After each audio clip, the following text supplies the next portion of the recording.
अस्सलाम वालेकुम स्टूडेंट्स, कैसे हैं आप लोग। उम्मीद है सब खैरियत से होंगे इंशाल्लाह अज़ीज़। आज हमारा जो टॉपिक है वो काउंटडाउन बुक 3 में से है। पेज नंबर हमारा जो है वो है भाई 172 और ये हम टाइम का चैप्टर कर रहे हैं और टाइम से रिलेटेड कुछ मैं आपको स्टूडेंट्स पहले इसके कॉन्सेप्ट्स बताना चाह रही हूँ ताकि आप बआसानी जो है इसको सॉल्व कर सकें। अच्छा जी, टाइम का चैप्टर हमारा स्टार्ट हो गया। एक्सरसाइज 5A की हम रियल लाइफ जो है स्टोरी सम्स करेंगे और अभी मैं आपको टाइम से रिलेटेड स्टूडेंट्स जो है डिफरेंट कॉन्सेप्ट जो इसके अंदर आते हैं वो आपको समझना बहुत ज़रूरी है। बहुत आसान है, कुछ लॉजिक्स होती हैं, अगर आप उसको अंडरस्टैंड कर जाएं तो आप आसानी उससे जो है वो हल कर सकते हैं। अब इसमें आपके टाइम के चैप्टर में दो चीज़ें ऐसी हैं जो वो बार बार इस्तेमाल होंगी और आपको उसको पता होना चाहिए भाई वो क्या है। सबसे पहले हाफ़ वर्ड सुनने में बहुत आता है कि भाई ये हाफ़ का क्या मतलब है। आप अपने ज़हन में बिठा लें कि हाफ़ का इज़ इक्वल टू, टाइम के चैप्टर से रिलेटेड की बात कर रही हूँ, 30 मिनट्स। ठीक है, हाफ़ का मतलब है 30 मिनट्स और जहाँ पे आ जाता है क्वार्टर, ठीक है, तो ये स्टूडेंट्स आपका आ जाएगा 15 मिनट्स। यानी जहाँ पे क्वार्टर की बात होगी वहाँ पे 15 मिनट्स आ जाएगा और जहाँ हाफ़ की बात होगी वहाँ पे 30 मिनट्स आ जाएगा। अब इसमें आपको दो चीज़ें और सुनने को मिलती हैं, वो है टू और पास्ट। अब इसमें भी आपको जो है वो स्टूडेंट्स डिफरेंस पता होना चाहिए कि भाई टू क्या है और पास्ट क्या है। फॉर एग्ज़ाम्पल मेरे पास टाइम हुआ है 5:45, ठीक है। अभी अगर आप देखें तो 6 o'clock नहीं हुए हैं, 5:45 है, यानी 15 मिनट्स अभी 6 o'clock होने में हैं। तो हम इसे इस तरह से इंग्लिश में लिखेंगे, 5:45। ठीक हो गया स्टूडेंट्स। इस तरह के टाइम में यानी ये कह रहा है कि 6 बजने में अभी 15 मिनट है। 5:45 अगर इस तरह से टाइम हो। सपोज इसी टाइम को हम चेंज कर देते हैं, इस टाइम को हम इस तरह से ले आते हैं तो ये आ जाएगा 6:15। ठीक है, हम इसको क्या कहेंगे, 6:15, यानी 6:15। पास्ट मीन गुजर जाना, टू मीन्स अभी गुजरा नहीं है, मौजूद है।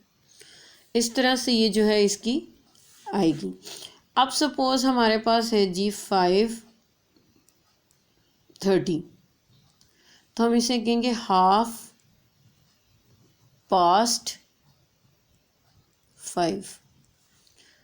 ठीक है, इसमें हम इस तरह से इसको इंग्लिश में लिखेंगे 5:30, यानी 5:30। ठीक हो गया स्टूडेंट। ये थोड़ी छोटी सी चीज़ें थी जो आपसे डिस्कस करना ज़रूरी थी क्योंकि ये बार बार इस चैप्टर में आएंगी और वो आपको डिस्टर्ब भी कर सकती हैं। और अगर आप उसका कॉन्सेप्ट रखते हैं तो मेरे ख्याल से नहीं कि आप उसको वो मुश्किल लगेंगी। अब यहाँ पे देखें स्टूडेंट्स, ये मेरे पास वर्ड प्रॉब्लम्स हैं, ये आपके पास देख सकते हैं। ठीक है, फर्स्ट वर्ड प्रॉब्लम जो है वो हम करेंगे रियल लाइफ स्टोरी सम्स में से। सबसे वो कहता है कि यूसुफ, ठीक है, एक यूसुफ लड़का है, उसने, ये आप देख सकते हैं, Yusuf batted 4 hours 45 minutes in a match. How many minutes did he bat for? यानी कितना मतलब वो बैट करता रहा और मतलब बैटिंग करता रहा और 4 hours 45 minutes उसने हमें दिया है। सबसे पहले मैंने आपको बताया कि वर्ड प्रॉब्लम से रिलेटेड किस तरह से आप उसको अपनी कॉपी पे लिखेंगे, पहले हम वो काम करते हैं। अच्छा स्टूडेंट्स, ये मैंने क्वेश्चन लिख लिया है, ठीक है, यूसुफ वाला। अब आपने इसको सॉल्व करना है और इस प्रोसीजर से लिखने के ऊपर एक्सरसाइज 5A हो, पेज नंबर 172 हो, क्वेश्चन नंबर 1 हो, ठीक है। और इस तरह हम इसको सॉल्व करते हैं। सबसे पहले उसने हमें कहा है जी Yusuf batted 4 hours and 45 minutes। इसी तरह से लिखते हैं, Yusuf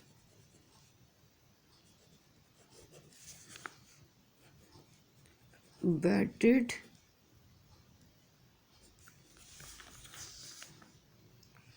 for 4 hours 45 minutes.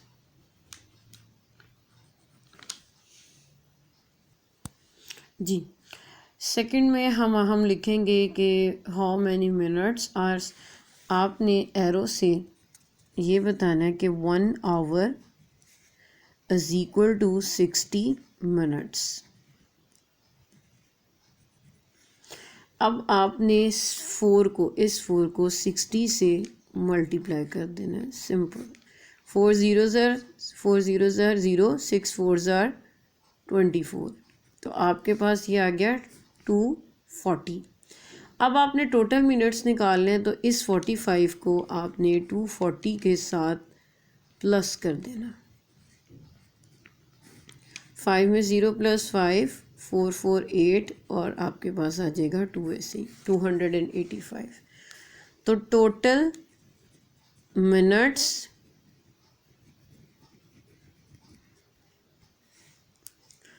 He batting भी लिख सकते हैं, यूसुफ को मैं लिख रही हूँ 285 मिनट्स। ठीक हो गया स्टूडेंट्स, ये आप देख सकते हैं क्वेश्चन, इस तरह से आपने इसको सॉल्व करना है। अब नेक्स्ट क्वेश्चन पे चलते हैं। क्वेश्चन नंबर 3 मैंने बुक से लिया है। If he takes 3 days to drive from Karachi to Peshawar, how many hours is the journey. यानी अगर वो कहता है कि 3 दिन लगते हैं ड्राइव करने में कराची से पेशावर तक, तो how many hours in the journey. सबसे पहले हम ये 3 days वाला लिखते हैं, Karachi to Peshawar,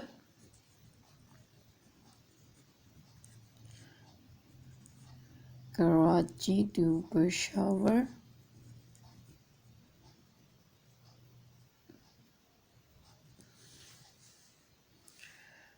takes 3 days. How many hours in this journey? अब आपने आवर्स फाइंड आउट करने हैं। सबसे पहले आपने ये हमें बताना है कि 1 day is equal to 24 hours. अब इस 24 को आपने मल्टीप्लाई कर देना है इस 3 के साथ। 4 3 ज़ार 12, 2 लिखा 1 कैरी, 3 2 द 6 + 1 72। तो टोटल हमें कितने बने हैं आवर्स, 72 आवर्स आ जाएगा इधर। Total hours takes from Karachi to Peshawar, Karachi to Peshawar 72। इस तरह से आप इसको लिख लेंगे। अब मैंने ली है एक क्वेश्चन नंबर 5 लिया है।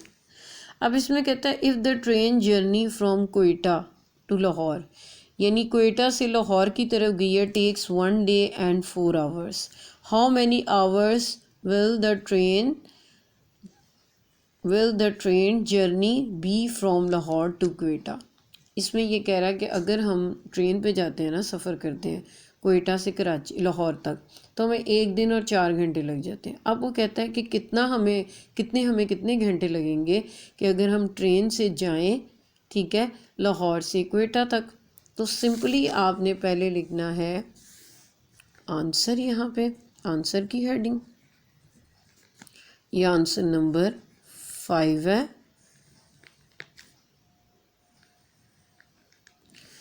और कोयटा टू लाहौर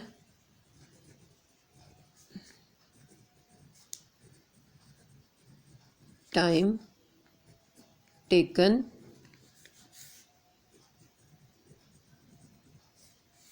1 day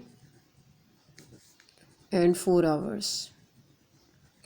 अब वही आपने एरो से बताना है कि 1 day is equal to 24 hours। अब इस 24 hours के अंदर 24 के अंदर आपने 4 को ऐड कर लेना, तो टोटल आवर्स कितने आए, 28 आवर्स। कहाँ से कहाँ तक? वहाँ के बाद उसने की थी, यानी लाहौर टू कराची या लाहौर टू कोयटा और कोयटा टू लाहौर एक ही बात है।